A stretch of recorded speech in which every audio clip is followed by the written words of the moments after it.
welcome back to Devils United for another player profile. With me today, I have got Harry. Harry, how are you? I'm great, thank you. How are you? I'm very well, thank you. It's definitely going to be an interesting one, isn't it, in terms of Mengi, in terms of Birmingham as well, isn't it? Because there's quite a little bit to touch on. I know some people like to know a little bit more about Birmingham as well. But we'll go first in itself with Mengi and how his season has been at Birmingham, because he did have a short spell actually at Birmingham, but he only made a couple appearances. He's made a total of 9 appearances at Birmingham this season. Yeah, I mean, from that you can easily tell that injuries were the problem in that whole in Tedan Mengi. I mean, we did have originally a centre back until January called Dion Sanderson. He was on loan from Wolves. He was playing really well for us, but Wolves recalled him because there was like this cup thing that was happening. Then they were going to be short on defenders, so they brought him back, and then he didn't even play. So then in January, Blues had the option of either Sanderson or Mengi. They chose Mengi, and then they could have got Sanderson back at the very end of the window, but decided against it because they got Mengi, which then, like I just said, had injuries, proved to be a bad choice. Um, he, when Mengi played, he played really well, powerful defender. Uh, you'd think he might have the odd mistake in him, but as a youngster, you can let that get away from you, to be fair, I'd say. But you could see his quality. He obviously played for Man United in the Champions League. So a lot of Blues fans were happy about that signing. I was as well. But yeah, it was just gutting that he got fairly injured. And I mean, he's not the only player to have got injured in our squad this season. There's been quite a few. But overall, he did have a fairly decent campaign at Blues, I'd say. Yeah, I was looking at your formation itself, because your formation has changed a bit this season. I don't know whether if that's because of injuries or certain players playing, but with Menga, I've seen him play in a back three. Is he more effective in that back three? Because that was when you won 3-0. Uh, wow. If we're talking about formations with Blues and Lee Bowyer, I just cut off. The man is stubborn, honestly. I just can't anymore. Like, I can't get to grips with his formation. I think Mengi personally would probably play better in a two. He was all right and he was good in that three, but I think with his like how powerful he is and his pace, I think he could cover that with, of course, a solid centre back. And that was the problem. I think Lee Bowyer didn't trust, obviously, just two at the back, so we never really saw that with Mengi playing with someone, so it was always in a three. Um, Obviously, when he played, we looked better. I'm not going to lie, we did look better. When we lost him, it wasn't as good, to be honest. But you know, an on-loan player from Man United, you can always you're always going to have that. Obviously, it was like Chong obviously got injured, for Yeah. example, and you could see the massive difference. And it was the same really with Mengi, to be honest. Yeah, definitely. A few people are in the chat. Hey there, Vincent. Hello to my queen, and hello to Brummie Reds. I hope you are all well. Yeah, I was looking at Menga, and it's the same injury what keeps occurring, isn't it? A hamstring injury, if I'm not mistaken. Yeah, I mean it's quite ironic, isn't it? Chong and him keep just consistently seem to get injured. It's strange. But yeah, Mengi was the same injury. Yeah, because he injured his hamstring. And then I think he was in training for like a week or two. And then it was like, oh, okay, he's done it again. And then I think he got injured again in one of the games. And then he was come off and me and my mate was sat there. I just looked at him and just like, why again? Like, for goodness sake, I just put my hands in my head. I was like, oh, this season's been bad, but this just tops it off. Like, because I think Chang got injured around a similar time to Mengi at the back end of the season again, as well as. So it weren't great. So both of them out at the same time, it was not great, really.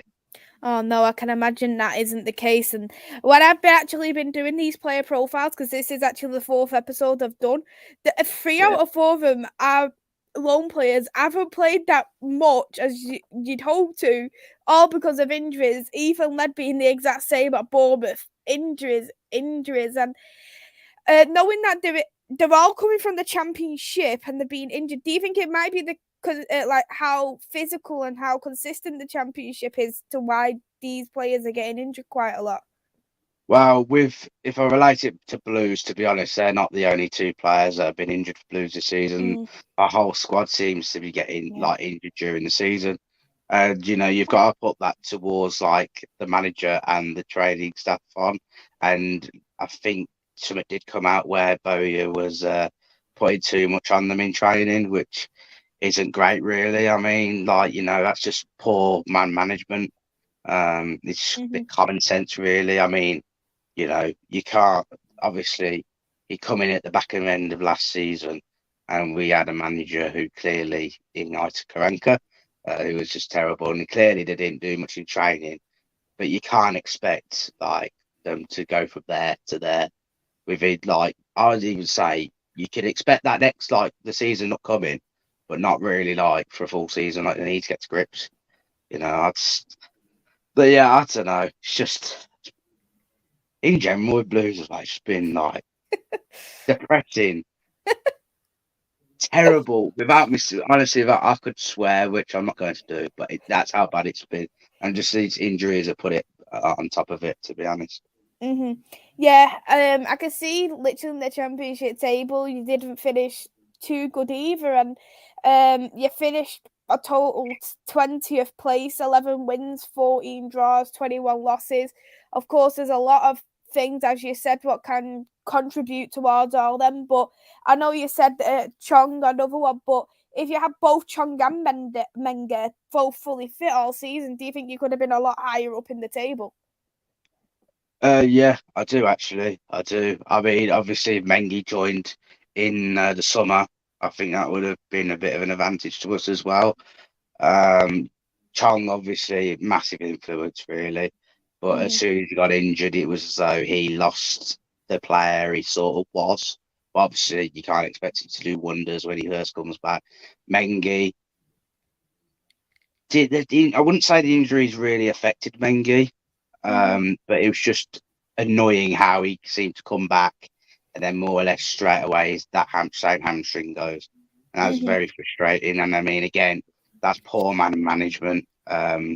I think there was one time I think he came back from injury and Bowyer risked him, and then he obviously done it again. And like I said, I just sat next to my mate. I was just like, why is he playing him if he's only just come back? Why would you do that?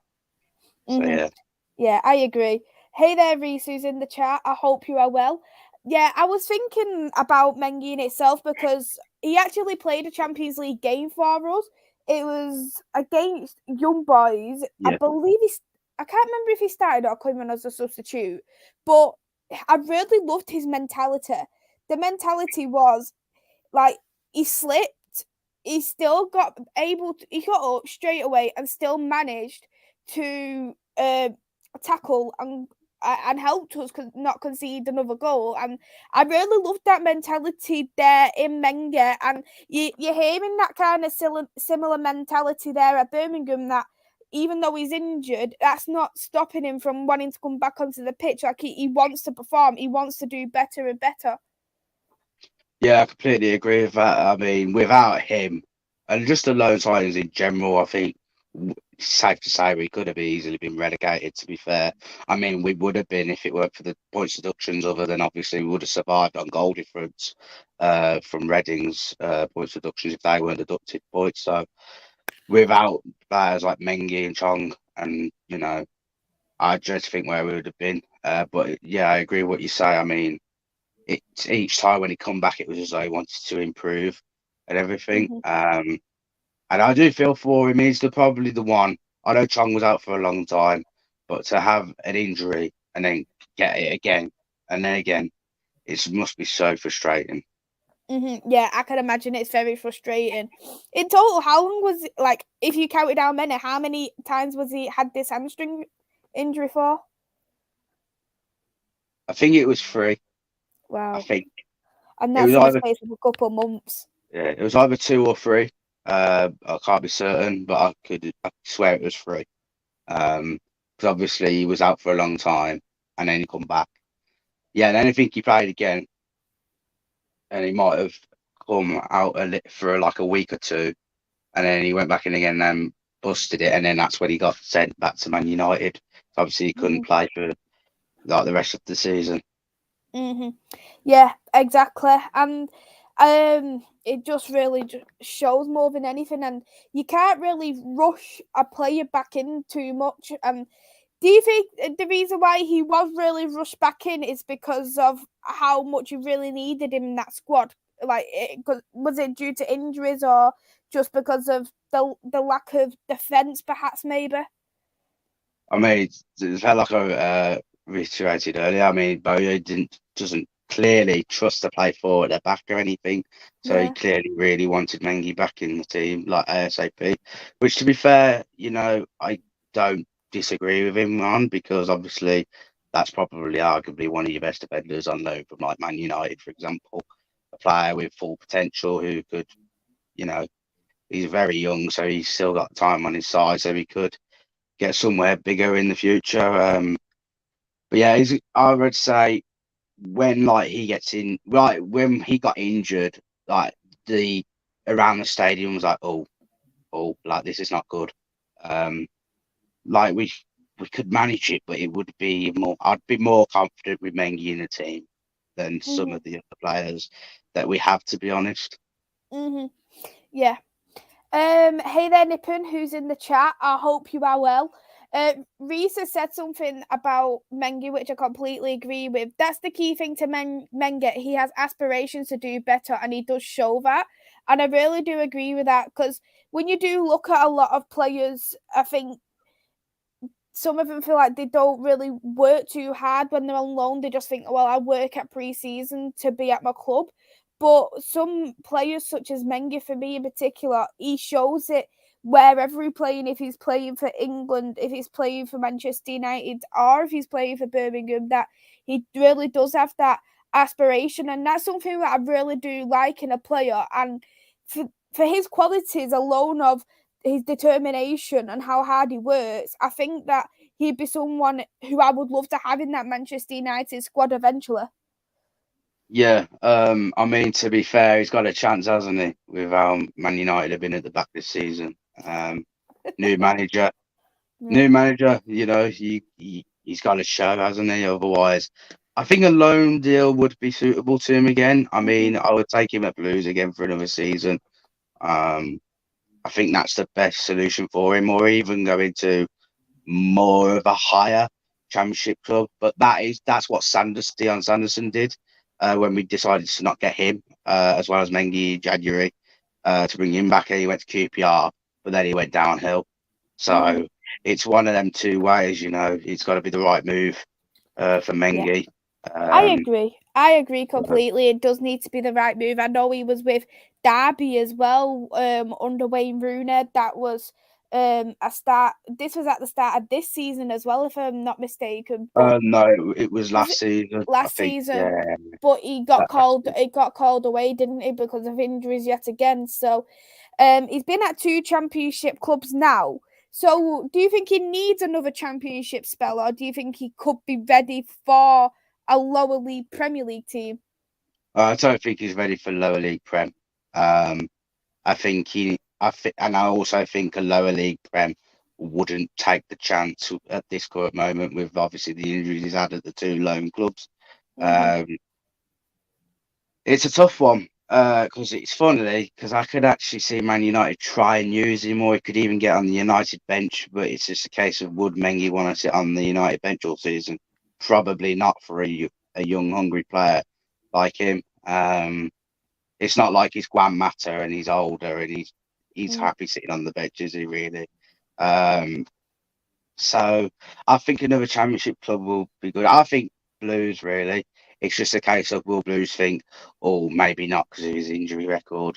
Um, you know. Yeah, that's the only thing what's letting him down at the moment. It is his injuries, and when you do look at that, I know you did mention that your manager has been quite strict in terms of his training, but some players, when they're so injury prone, I'll say this about any player, but they need to have a different kind of training just to prevent these injuries from occurring, because even at Manchester United I've seen a few injuries there off Mengi as well. So perhaps maybe what club he goes to, if he comes back to Manchester United, goes to Birmingham, or if he goes to a different club, perhaps maybe they need to look at a different type of type of training for him, just so he can prevent these injuries. I mean, yeah, I mean, to be fair, I don't get why. I assume it's probably the case, but you know, like put defenders with strikers in training, for example. Like, don't maybe mix the whole of the squad together. I mean, that might be better, maybe. I don't know. But I agree with what you're saying. I mean, it could be anything, couldn't it, really? I mean, it could be the player himself. It could be, which I doubt it would be with Mengi. I mean, his fitness is fine. So unless it's just he's that injury altogether, he just can't seem to shake it off, or it's just a reoccurrence. Like, you know, some players in the past that have played have just had like injuries like throughout the career. They just can't get rid of them, really. And it's a big shame because there has been some players I can't think off the top of my head, but obviously there has been. But yeah, there has been some definitely injury prone players. We have an injury prone players as well, and I even say it about when they're at Manchester United. You need to have some different kind of training, because Varane, for instance, who's come to Manchester United to start this season, he's been injured easily 3-4 times, and in that kind of respect, you need to look at something a little bit different for the likes of Varane, Popper having 16 injuries in 5 years. Them kind of things are very alarming. Yeah, definitely. I mean, I don't really rate Paul Pogba too. I don't either, but I don't. Yeah. To be fair, I think he would thrive again at Juve, but that's a different story, really. Just frustrating, isn't it? It's frustrating. It's one of them. You just can't do anything about it, I'm afraid. Hey there to Static, who's in the chat. Hey there to Paul, and hello there to Tommy as well. I hope you are all well. Talking about injuries, Vincent asked, is there a curse at Birmingham with Lingard, Chong and Mengi now? Well, I mean, I'd have all of them back if they're willing to all come back. But nah, I'm sure there isn't. I mean, obviously Jesse was like many years ago, wasn't it? I mean, it's a shame. I think he's been treated hard done by Man United. That's again another different story. That's just, yeah, injuries have costed us this season as a whole. It's not just obviously United loanees. So yeah, it's not like it doesn't shock me, if I'm being honest. So yeah. Nippon, he did have a question for the last stream, so I just thought I'd raise it now to yourself in terms of Birmingham. He wanted to know on how far you think Birmingham is from being in the playoffs. I know you're probably thinking, wow, it's a bit of a big question to ask, but in your opinion, how far do you think you are, and what do you think could you do? What could the club and the team do to get to the playoffs? I mean, you know, there's a couple of things. So it could be the budget of like signing players, which is obviously a problem because, again, Bowyer come out this week, last week now, because obviously it's Monday, and he said he had an interview with TalkSport, and he was saying even if a new owner comes in, there won't be any money. And I was like, surely you are chatting absolute rubbish. Like, how can you even say that? Like, not even through the door. How can you say there will be no money to spend?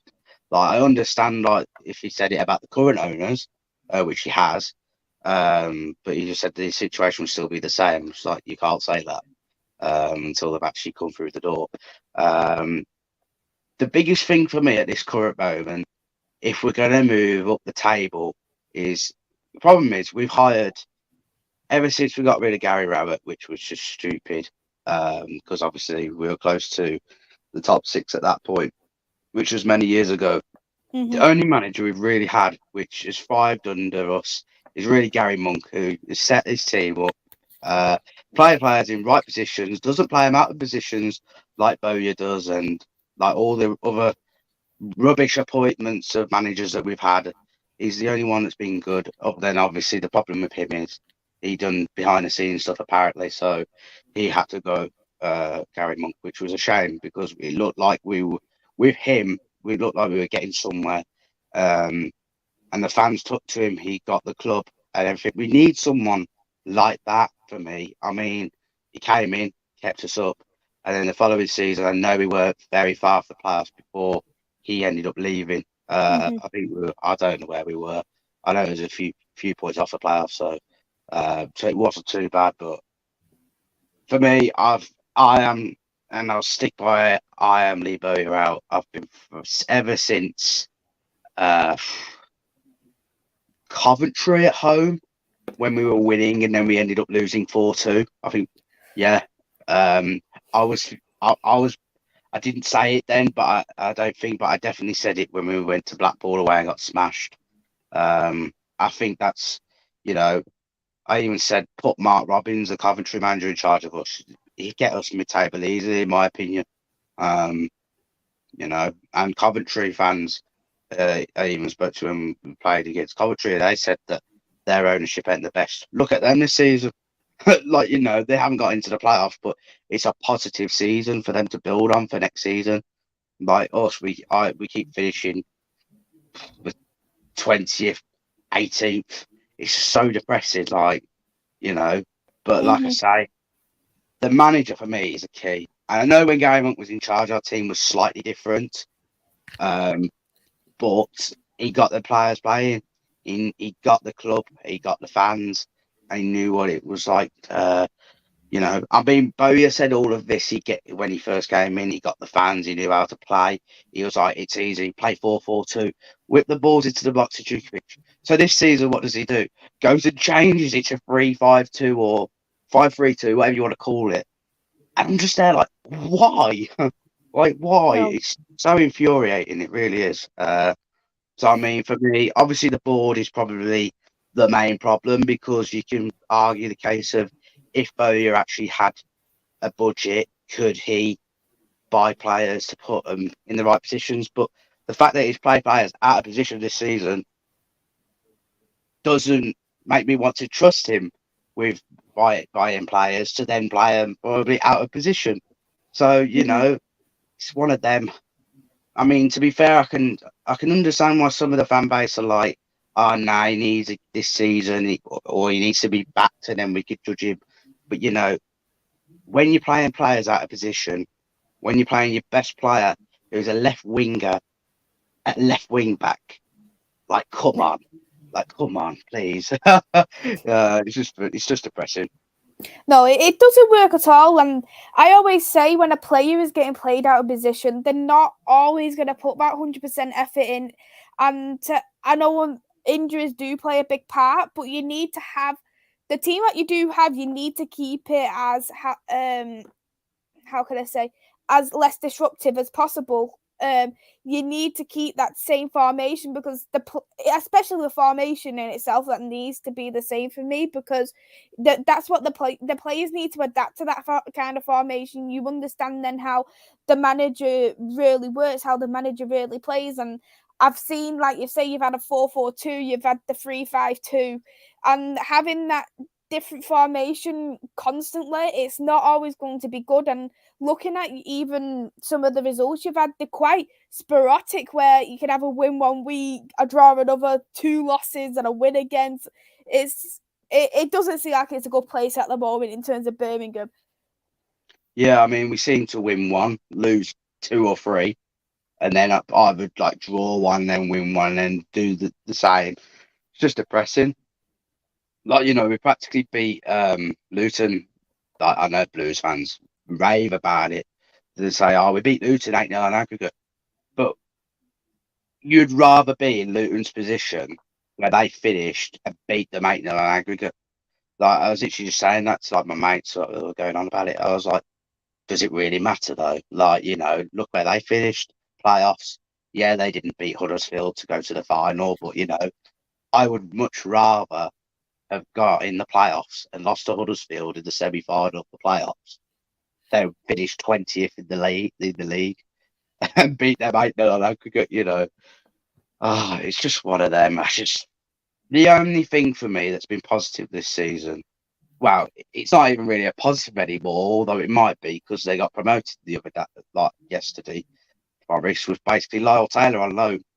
The only bit of positivity for me was Lyle Taylor, and he took to the fans. He got to what it was to be like to play in the shirt, and the saying is don't fall in love with a lone player, that's exactly what happened to me with Lyle Taylor.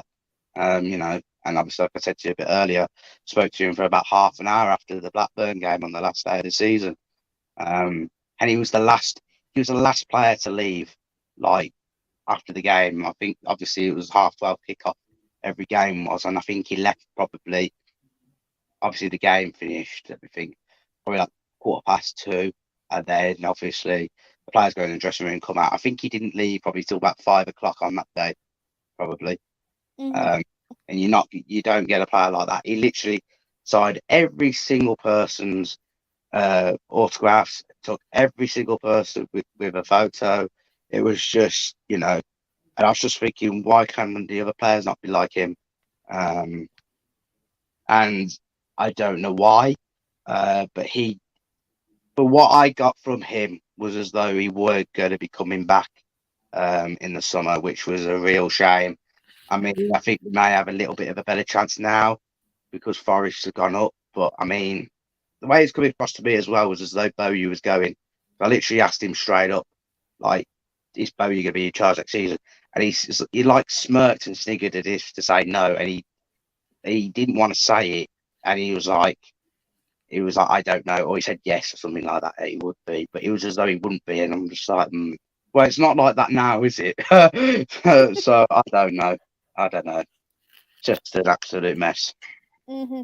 Yeah, it sounds like he's been a good player for Birmingham, and of course, that's what you do want in terms of a player. You want them to take the time for your fans, and you don't get that many at all, even at Manchester United. I know you touched on Mata before, and Mata actually stayed out hours after his last Old Trafford game, signing shirts, taking pictures with fans, and this is the thing with what you don't really see in terms of players anymore, and you don't you take the time for your fans. Like, I remember a story, it was what Patrice Evra come out and said, and that was about Sir Alex. Everyone got on the bus because they was thinking, oh, I'm tired, blah blah blah. Sir Alex came in and said, you better go out there now, you better take your pictures with your fans, you better sign the shirts, do whatever. They've come out to see you, they've came out of your way to do this, so you do the best thing, go outside and you sign them shirts. Doesn't matter how long you are out there, you are doing it, and everyone has to come out off the bus. And that's the kind of thing that you do want to see in your players, and it just seems like it's getting less and less now all the time. Yeah, I mean, security and stewards don't help it because they try and rush the players to the cars and stuff. But for me, it's up to the players to then speak up and say, "Whoa, whoa, what were you doing? Like, back off," And that's sort of, I think the stewards and that knew automatically not to do that with Lyle Taylor because he would have just probably told them to go and do one. I mean, Chong, you know, it was interesting because his mum actually was at that game on the last day of the season to pick him up and stuff. He went to the car and someone called him like the C word, for example, one of the Blues fans. I was just thinking, why do that, mate? It was just like, I was thinking, it probably wouldn't be the case. Obviously, he takes to all the other Blues fans. I was thinking, if you want him back next season on loan or whatever, why the hell do that? Because apparently he felt as though Chong was just going to his mum's car, weren't going to be bothered about signing autographs and photos. And it literally proved out to be that it was just the stewards that were making him rush and everything. And it was because I even witnessed it myself. I didn't hear the person because I was just looking all over the place because players were coming at the same time, but I could see he was being rushed by security because I even had a photo with him before he ended up going to his car, and you could just see that he was being rushed because he weren't even looking like the camera fully properly. So that was a shame. But then afterwards, he got out of his mum's car and then I took all photos and autographs of everyone. You know, it's one of them. I think players give their time. They've got an easy life compared to like us. If I'm being honest, they got to train. I know it's like a big pressure, but all of us have to go to work, earn money. All they have to do is run around a football pitch and training pitch and earn money. Which one would you rather do? Because I know which one I would certainly rather do. Well, that is true. That is true. Hey there, Rich, who's in the chat, and hey there to Garrett. I hope you are well. Going back to Mengi, because I know he's only made a couple of appearances. What is for you his best game as a Birmingham player, and what would you say his flaws are as a player as well? Oh, best game. That what? I can't even think really because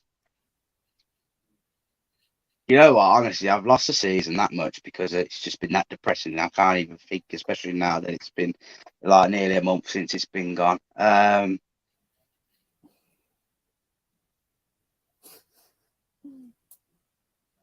Maybe like Luton at home. We won. I'd say maybe. And as in flaws, is that good or bad? I'm so tired. I can't think. Yeah, flaws are bad things. Bad things. Thought it was. Bad things about Mengi. It's tough.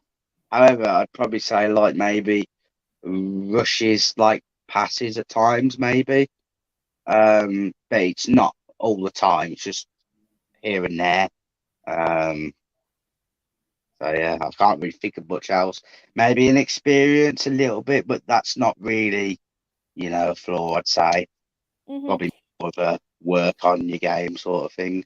Yeah, I think when you do get that a little bit of game time, you get a little bit more confident into the game. Injuries, of course, don't always work. Being on Manchester United's bench doesn't always work as well because he only had a couple of appearances at most for us as well. So it's difficult going from playing 0 to loads of games, and it's gonna bound to take a toll on quite a young player as well of Mengi, because Mengi is only 20, so he's still got so much room to grow.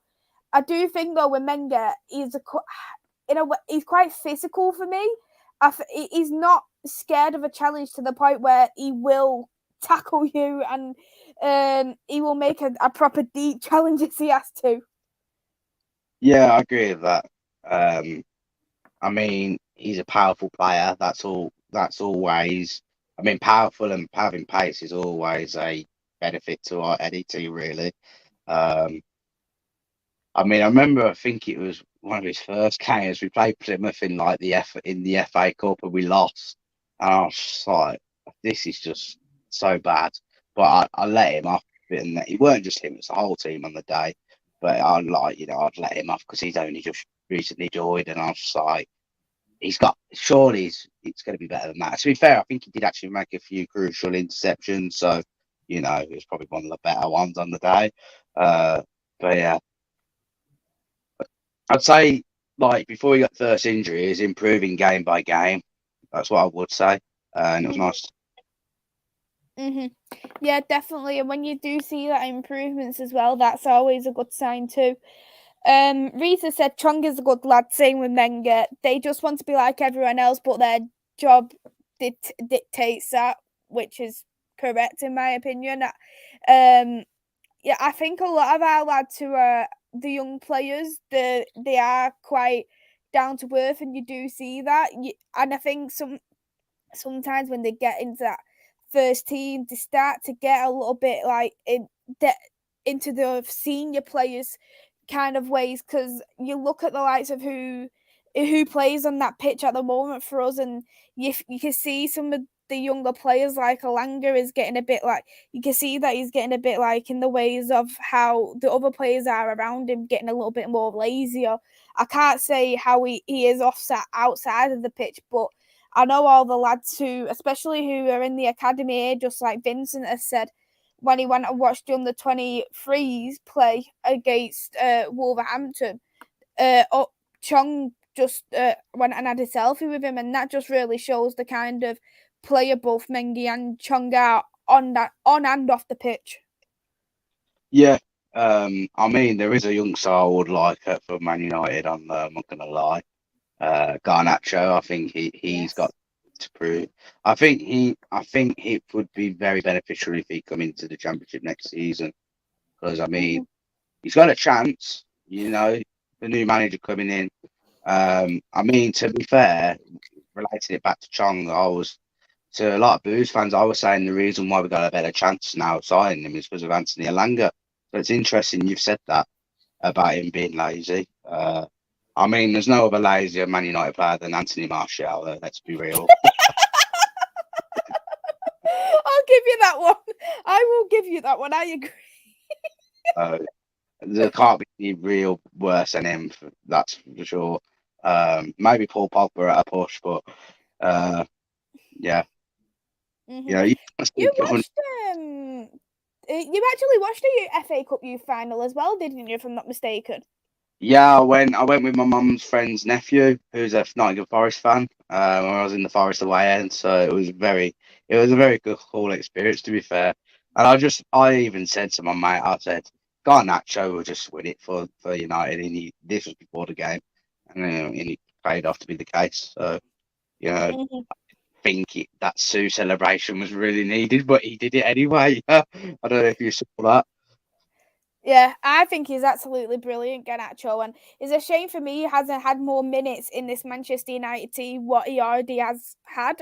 I think he does deserve a lot more than what he has had currently, and I think he is a future at Manchester United for me.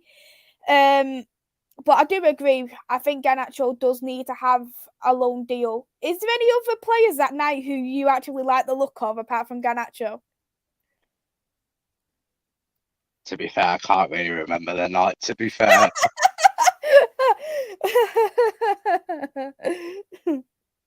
To be fair, I went to the League Two player final the other day. Yeah. And Nathan Bishop, is it? Goalkeeper on loan at Mansfield. I was saying I was in the Mansfield end for that game. I talked to a few Mansfield fans. I was saying, you know what, if you don't get up to League One, I don't think there's any chance you're having him back, and they agreed. And I was even thinking, could he sneak into a lower end Championship team? Don't know why, but yeah. I'm trying to think. Oh, who was it now? You've got an under 23s player. Is it Fernandez who won that award or something? Yeah, Fernandez, fullback. Him as well, maybe. I think an interesting one for me is obviously Blues were linked with him and tried to get him in January with Amad Diallo, and he didn't really do much at Rangers, and Rangers didn't really start him. So it'd be interesting to see what he does next season. I mean, Sheffield United were linked with him as well. I mean, he was going to go there, but he got injured beforehand, and he was going to go for Fenerbahce as well. He got injured beforehand. He was injured at the start of the season, so he couldn't make a full loan move. But then he was near enough signing for Hughes, but then it ended up being Mengi. He went to Rangers. Reese will have a better understanding than me, but I just genuinely don't think he suited Rangers in itself. It's not that he's a bad player or it's Rangers. It's the fact that I just simply don't think he suited them. Yeah, I mean, for me, Man United. I mean, not Man United fans. Birmingham fans might, if any Blues fans are watching this or end up seeing this, they might be shocked. I'm about to say. I would, you know what? I'd give a punt, and I'd rather have Diallo than Chong. I think he's younger than Chong. I think. So it might be a bit hungrier than Chong and stuff like that. And it would just be nice. I think in a team like Birmingham, it would just be like like the main man potentially, maybe. But to be honest, I wouldn't be surprised if he ends up going Sheffield. I The thing with me is I don't know what Chong's going to do. Mengi, I think I'd take Mengi for again for another season. Chong, I mean, he signed that year contract, didn't he? Yeah. But it was to me, that was as if to say, let the new manager come in and look at him. If he doesn't want him, then either sell him for money, which is why they've done that year contract, or then just loan him out and then just get rid of him at the end of that contract is over, maybe. Yeah, I always think as well with some players is that if they don't suit the club, the kind of thing for them to do for them is just to sell them on it. It's not fair just to think about a player, just keep him, see what goes on. Because Chong is for one, in my opinion, where I don't think he would actually get into that Manchester United team. I can't see where he really fits, and players such as Chong, sometimes the nicer thing for to do as a club is to let them go to another club where you know they're going to get that game time and they can get the true potential. If, for example, Manchester United want to sign him again, they can always have one of them clauses where they have first refusal, for instance. Yeah, I mean, to be fair, before Burnley went down, I thought maybe that might be a club that could have suited Chong, for example.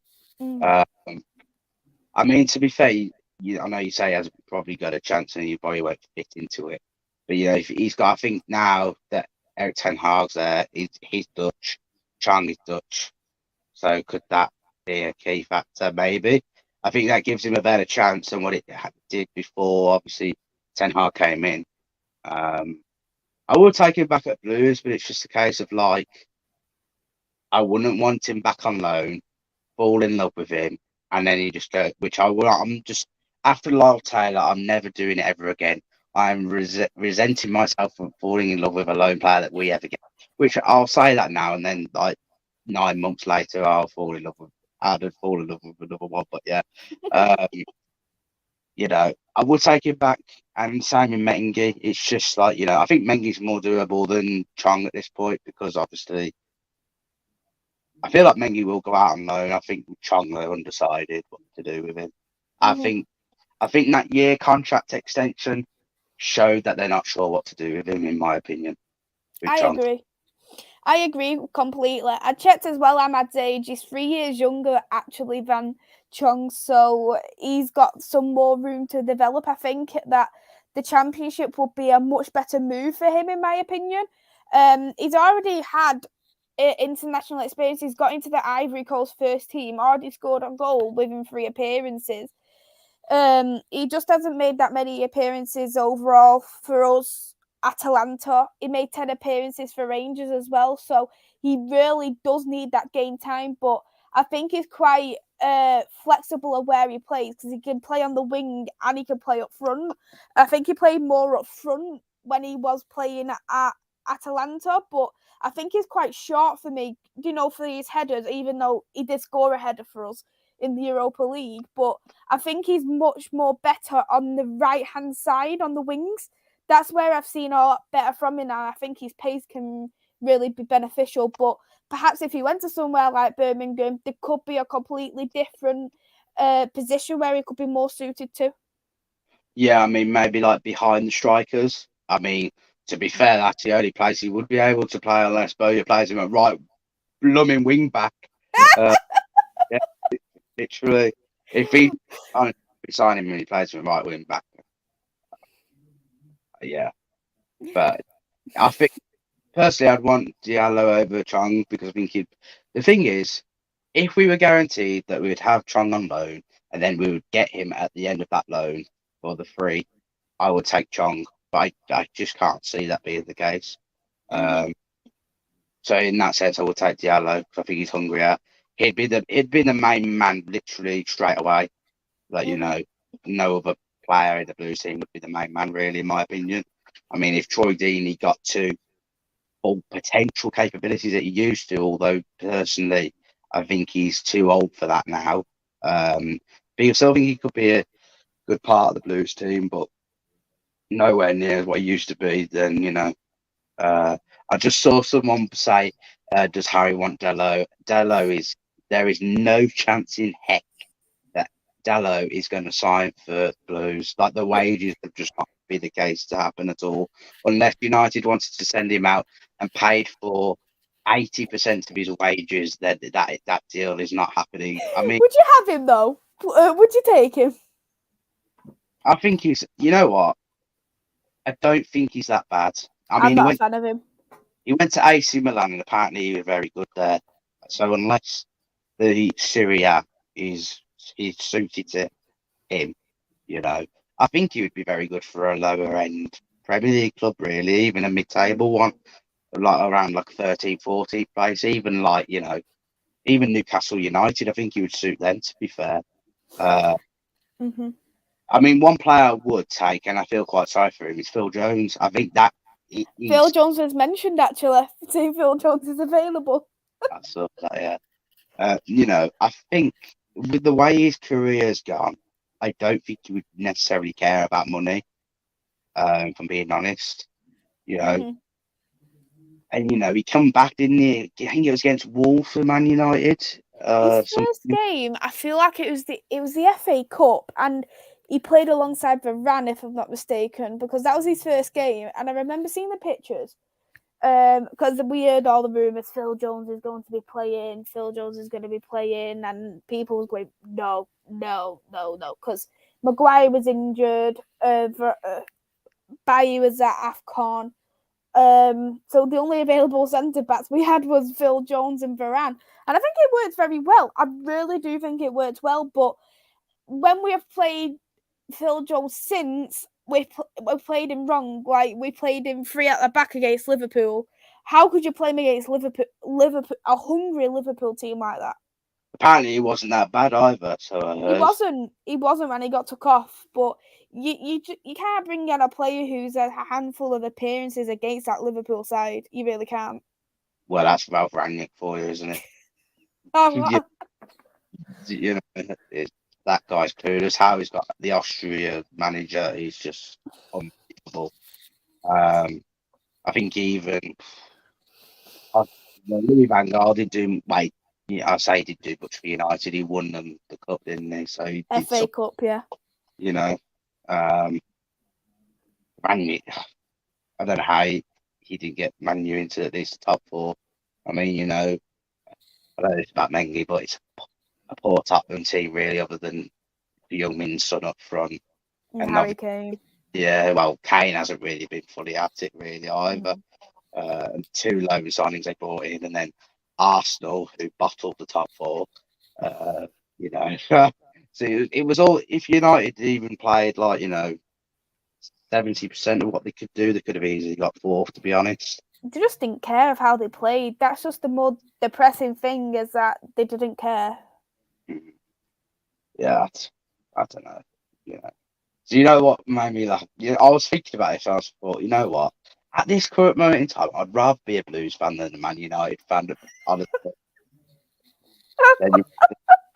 It just seemed an absolute, like, it just seemed like it's a terrible thing what's going on at us, but I wouldn't have liked to have been United where, you finished winning that season, and then what's happened this season, that must be painful.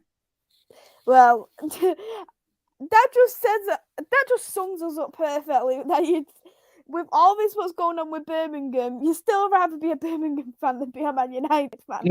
Would no matter what anyway, because I'd stick by of course my club no matter what, but of course, exactly. Yeah, let's wrap it up here now anyway. Harry, thank you so much for coming on. It's been great having you on. Yes, it's been great. I appreciate it. It's been really good. Thank you so much. And would you also like to shout out your socials? Yeah, so my YouTube channel is, of course, Brummie on Tour. You can subscribe, be massively appreciated. On Twitter, Brummie_on_tour. The exact same goes for my Instagram. So yeah, it'd be great if you could all follow those as well. I put your socials in the link below, in the description below. So if you haven't already, go and subscribe to Harry's channel. He does a lot of vlogs on Birmingham games. So go and check that out. Go and give him a follow also on Twitter, because your Twitter's in the description below as well. I'll be next live myself. It will be on Wednesday. I'll be doing my Group A predictions for the Women's Euros. And on Thursday, I've got a quiz. Luca will be starting that. So go and check that out. Hit that like button, smash that subscribe button as well, and we'll see you on Wednesday. It's a goodbye for now.